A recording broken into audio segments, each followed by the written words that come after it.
ئەزانی چی زۆر ناخۆشە؟ ئەو لە ژیانتانەما بێ و تۆ هێشتا ئەوت لە خۆت تێنەگەیاند بێ. هێشتا هەرکەس پرسیارت لێکا ناڵی جیابووینەوە، ئەڵێ ئەوە ڕۆژە قسەمان نییە. ئەتەوێت چی هەڵخەڵەتێنی؟ لە ژیانتانەماوە کە چی بەدەم خۆتەوە قسەی لەگەڵ ئەەکەیت، پرسی پێ ئەەکەیت، دوایش دەیت و ئەچیت و بە خۆت ئەڵیت ئەوەی تەنها بە خەیاڵ لای تۆیە، بەڕاستی لای کەسێکی ترە. ئەوەی تۆ بە خەیاڵ قسەی لەگەڵەکەیت، بەڕاستی قسە لەگەڵ کەسێکی تر ئەکات. چ ناخۆشە ئەوەی بۆ تۆ خەیاڵە بۆ کەسێکی کە ڕاستی بێ. چ ناخۆشە تۆ لێرە بە تاسی نامەیەکی خەوت لێ بکەوێ کەچی ئەو لەوێ نامە بۆ کەسێکی تر بنێرێ. تێناگەم بۆچی مرۆڤ هەمیشە هەوڵی بەدەستهێنانی ئەو شتە ئەدات کە نیەتی و کە هەی بۆ ئیتر نایەوێ و دەست دەکا بە هەوڵدان بۆ شتێکی تر.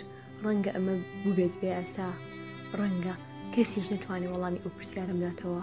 ئەیوانە بۆ نمونە تۆ بۆ وات کرد.